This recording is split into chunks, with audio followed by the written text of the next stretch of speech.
कहते हैं जब गीदड़ की मौत आती है तो वो शहर की तरफ भागता है। सोशल मीडिया पर मालदीव के राष्ट्रपति मोइज़ू को लेकर यह मुहावरा ट्रेंड कर रहा है। भारत से विवाद के बाद मालदीव के राष्ट्रपति मोइज़ू चीन पहुंचे हुए हैं। वहीं मालदीव में उनके खिलाफ अविश्वास प्रस्ताव की तैयारी हो रही है।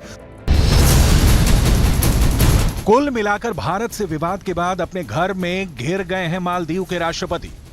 प्रधानमंत्री नरेंद्र मोदी पर अपमानजनक टिप्पणी करना मालदीव की सरकार को काफी भारी पड़ता नजर आ रहा है। मालदीव सरकार टिप्पणी करने वाले अपने तीनों नेताओं को सस्पेंड कर चुकी है, मगर भारत के सख्त रुख से मालदीव की सरकार के सिर पर संकट के बादल मंडरा रहे हैं। वहां सरकार गिरने के आसार दिख रहे हैं, क्योंकि मालदीव में विपक्ष राष्ट्रपति मोहम्मद मोइज़ू को सत्ता से बेदखल करने की मांग कर रहा है। मालदीव के सांसद अली अजीम ने सोशल मीडिया प्लेटफॉर्म एक्स पर सरेआम सरकार के खिलाफ अविश्वास प्रस्ताव लाने की मांग की है। उन्होंने लिखा कि मालदीव के राष्ट्रपति मोहम्मद मोइज़ू को उनके पद से हटाने के लिए कदम उठाए जाने चाहिए। यानी भारत विरोधी कदम उठाकर मालदीव की सरकार ही खतरे में पड़ गई है। मालदीव के पूर्व खेल मंत्री अहमद महलूफ ने कहा है कि भारत के बॉयकॉट का मालदीव की अर्थव्यवस्था पर गहरा असर पड़ेगा। मुझे चिंता है कि हमें दोनों देशों के बीच विवाद का खामियाजा भुगतना मुश्किल होगा।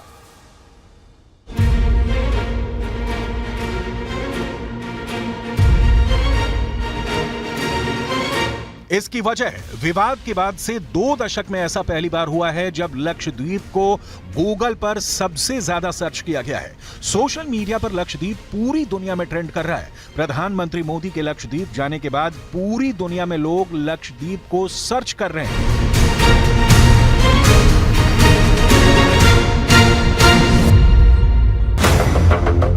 इस पूरे विवाद पर न्यूज 18 इंडिया ने लक्षद्वीप के प्रशासक प्रफुल्ल पटेल से बात की। उन्होंने लक्षद्वीप का दौरा करने के लिए प्रधानमंत्री की जमकर तारीफ तो की ही, ये भी कहा कि लक्षद्वीप पर्यटकों का स्वागत करने के लिए तैयार है। सच बताए तो जो होना चाहिए इतना 7 दशक तक नहीं हुआ है, वो पीड़ा का विषय है। लेकिन टूरिस्ट की जितनी भी आवश्यकता है, इसको पूरा करने के लिए हम पूरी ईमानदारी से, पूरी निष्ठा से, पूरी ताकत से लगे हुए हैं।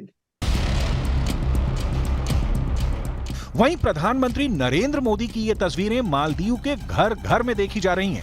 मालदीव की सत्ता के गलियारे से लेकर आम लोगों के बीच बस इन्हीं तस्वीरों की चर्चा है। वजह है भारत में चल रहे बॉयकॉट मालदीव का कैंपेन। अभिनेता अमिताभ बच्चन से लेकर क्रिकेटर सचिन तेंदुलकर तक मालदीव के खिलाफ पोस्ट कर चुके हैं।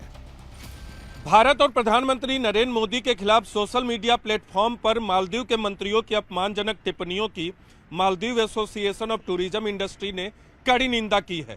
एसोसिएशन का कहना है कि ऐसी टिप्पणियों की निंदा करते हैं क्योंकि हमेशा मुसीबत के वक्त भारत मालदीव के बचाव में सबसे आगे रहता है। इस बीच न्यूज 18 को सूत्रों के हवाले से बड़ी जानकारी मिली है। हमारे सूत्र बताते हैं कि मालदीव की सरकार कट्टरपंथियों के दबाव में भारत विरोधी स्टैंड ले रही है। दरअसल मालदीव के कई ऐसे नेता हैं जो ड्रग डीलरों और कट्टरपंथी गुटों से फंडिंग ले रहे हैं। ये कट्टरपंथी गुट भारत से नफरत करते हैं, लिहाजा इन्हें खुश करने के लिए मालदीव की सरकार ऐसे कदम उठा रही है जो भारत विरोधी है। इस विवाद का एक सिरा चीन से भी जुड़ता है। मालदीव के राष्ट्रपति मोइज़ू जब सत्ता पर काबिज हुए थे तो वह इस नारे के साथ आए थे, इंडिया आउट। उन्होंने कसम खाई थी कि मालदीव से भारत के सैनिकों को वह वापस भेजेंगे और इस पूरी कवायद के पीछे मास्टरमाइंड चीन को माना जा रहा है।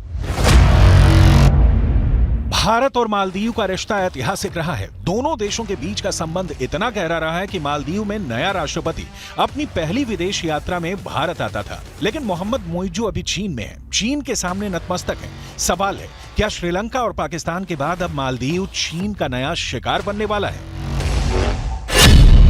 चीन के कर्ज जाल में फंसकर पाकिस्तान पूरी तरह से कंगाल हो चुका है। चीन के कर्ज जाल में फंसकर श्रीलंका आर्थिक तौर पर बर्बाद हो चुका है और अब उसी राह पर मालदीव है। कर्ज का दाना फेंककर कैसे मालदीव को भी ड्रैगन अपने खूनी जबड़े में फंसाने की तैयारी में है, इसका कच्चा चिट्ठा हम आगे खोलेंगे। उससे पहले आइए ये जानते हैं कि कैसे मालदीव में कट्टरपंथियों का दबदबा बढ़ता जा रहा है।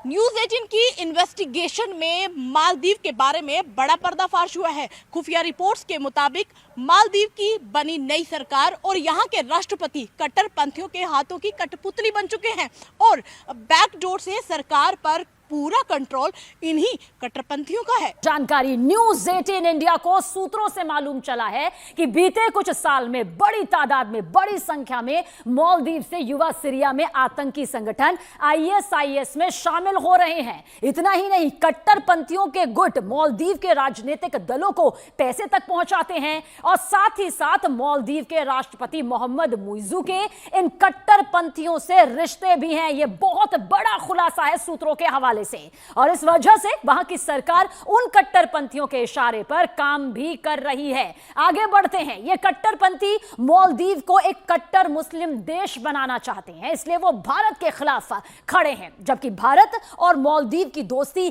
काफी पुरानी रही है। मालदीव के अंदर एंटी इंडिया प्रोपेगेंडा और वहां आतंक को बढ़ाने में चीन का भी हाथ बताया जा रहा है, क्योंकि दुनिया जानती है कि चीन के उकसावे पर मालदीव के मंत्रियों ने भारत विरोधी ट्वीट किया, और जब मालदीव को लगा कि उनका दांव उल्टा पड़ गया है तो मालदीव के राष्ट्रपति मोहम्मद मुइज़ू सीधे चीन के पैरों में नाक रगड़ने के लिए पहुंच गए हैं। पिछले कुछ वर्षों में मालदीव ने चीन से भारी कर्ज लिया है।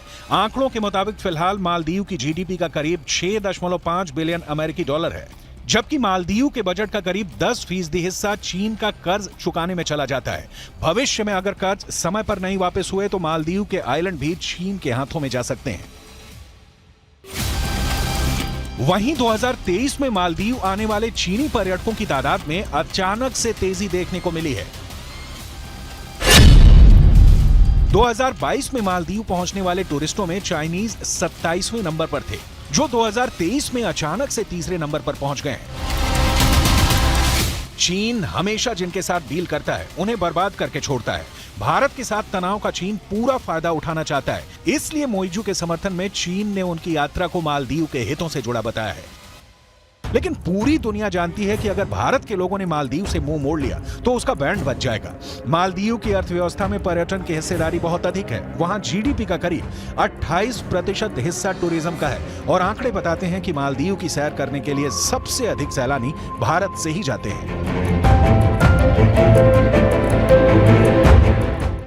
पर्यटक सैलानी किसी भी देश की अर्थव्यवस्था का सबसे मजबूत हिस्सा माने जाते हैं। ये वो सैलानी होते हैं जो किसी भी देश के विकास में अपनी महत्वपूर्ण भूमिका निभाते हैं। इसका जिक्र करना इसलिए जरूरी हो जाता है क्योंकि ये आंकड़े बताएंगे कि किस तरह से मालदीव जाने वाले सैलानियों की संख्या बढ़ी। लेकिन जो विवाद इन दिनों सामने आया है, जिस तरह से मालदीव ने अपना ये बयान यहां पर सामने रखा, उनके मंत्रियों के जरिए बयान रखा गया, उसके बाद अब यही कहा जा रहा है कि मालदीव की तरफ न रुख किया जाए। आम से लेकर खास में गुस्सा है। आंकड़े देख लीजिए, साल 2020 में 63,000 ऐसे सैलानी रहे, भारतीय सैलानी, जो कि मालदीव में गए। इसके अलावा साल 2021 में यह आंकड़ा देखिए, 63,000 से बढ़कर 2,91,000 तक पहुंच जाता है। कोई छोटा आंकड़ा नहीं है। मालदीव की तरफ रुख करने वाले सैलानियों की जो संख्या है वो लाखों तक पहुंच जाती है। साल 2022 आप देखिए, 2,41,000 सैलानी मालदीव जाते हैं। लेकिन जिस तरह का बयान उनके मंत्रियों के जरिए सामने आया है, अब इतनी तो यहां पर तस्वीर तय नजर आती है कि हालत आगे खस्ता हो सकती है। अब साल 2023 यानी कि जो गया हुआ साल है, उसमें देखिए 2,09,198 जो सैलानी हैं वो मालदीव की तरफ रुख करते हैं भारत की तरफ से। लेकिन अब ये पूरा विवाद जो सामने है, इसका खामियाजा मालदीव को, उसकी अर्थव्यवस्था को पर्यटन के लिहाज से भुगतना पड़ेगा। ऐसे में अगर भारत मुंह फेरता है या भारत के लोग यहां जाना बंद कर दें तो मालदीव में आर्थिक संकट गहरा हो जाएगा। इसका मालदीव को आर्थिक तौर पर भारी नुकसान उठाना पड़ेगा। रही बात भारत के साथ मालदीव के व्यापार की, तो साल 2023 में भारत ने मालदीव से जहां 41.02 करोड़ डॉलर का निर्यात किया था, वहीं 61.9 लाख डॉलर का आयात किया था। 2022 में निर्यात का आंकड़ा 49.54 करोड़ डॉलर का था, जबकि आयात का आंकड़ा 61.9 लाख डॉलर का था। मालदीव की अर्थव्यवस्था में भारत का बड़ा योगदान है और कई चीजों को लेकर वो पूरी तरह से भारत पर निर्भर है। लेकिन मालदीव में चीन समर्थित सरकार के सत्ता में आने के बाद से भारत के साथ उसके रिश्तों में काफी तनाव आ गया है।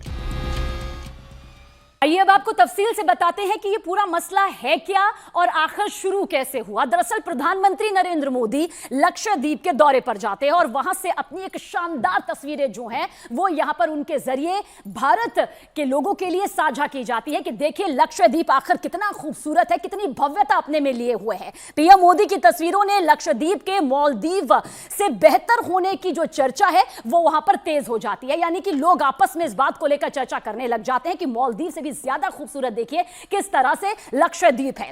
मंत्री मरियम शूना ने प्रधानमंत्री नरेंद्र मोदी पर आपत्तिजनक इस तस्वीर को देख